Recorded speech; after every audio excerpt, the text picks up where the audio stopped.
Čau lidi, chtěl bych vás přivítat u mého prvního videa. Chci vám ukázat, co jsem si nakoupil na rok, na Silvestr, na rok 2013, na oslavu. Takže tady máme nějaký rakety. Není jich moc tento rok, vidíte, všechno zdražujou. Máme nějaký objednaný přes internet. No, nějaký rakety, jak vidíte, takový, vypadá to nějak takhle, zápalnice, takový nic moc, no. Tady máme nějaký kompakty, třeba tady křišťálový sen, nějaká novinka, tak to bude možná něco lepšího, no. Kompakt 16. Tady máme další kompakt. Tak nějaká novinka. Apollo, nějaká novinka, no, Apollo 14. Tak jsem zvědavý teda. No. Tady máme vlastně, jsem si koupil jako každý rok mambu, se mi líbí. Černá mamba, no.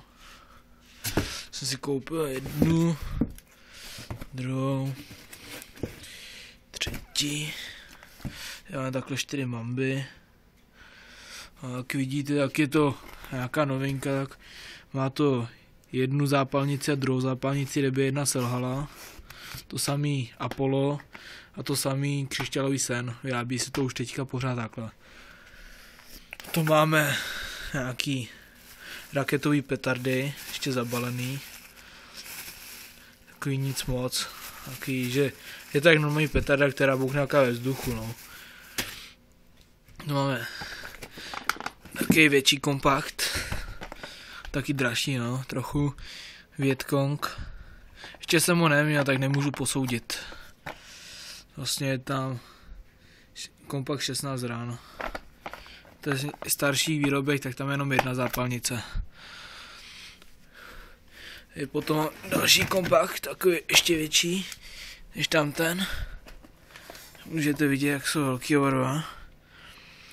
Je ten 19 ranovej, nějaký Dragon a Classic od obou stejných výrobců.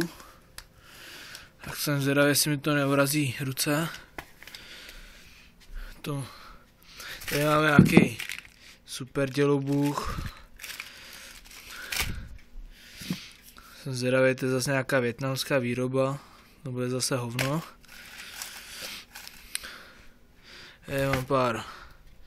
Tady mám labomby, pár další labomby, potom nějaká, to je trochu lepší rána než labomba, nějaký Color Salute, to je trošičku lepší labomba, dá se říct, větší. Potom tady mám Window Maker 2 nějaký, fakt jako solidní dělobuchy, jak můžete vidět. Dobře zpracovaný, je to takhle malilinký, ale fakt jako rány dvakrát větší než labomby, musím říct. Potom máme pár airsoft granátů, CKMK, to udělá asi 10 ran za sebou, taký jakoby kobereček, něco podobného.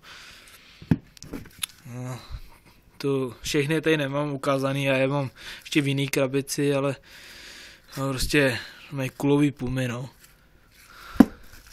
Kobereček jeden, dámský třesk, no, normální, druhý kobereček, dámský třesk, a nevím, obsah sáčku, a nevím, kolik tam je, asi 10 a 10 jak 20, no.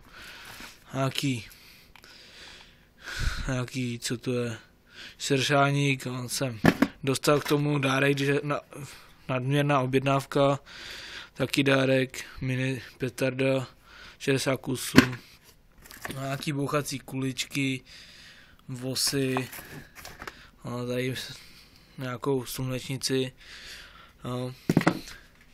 A to asi bude všechno pro tento rok, no. Příště se pokusím nakoupit více petard, natočit lepší video. Tak děkuju lidi za shlédnutí, můžete nám dát nějaký lajky a když tak nějaký ten odběr, příští rok nakoupím lepší. Dík lidi, čau.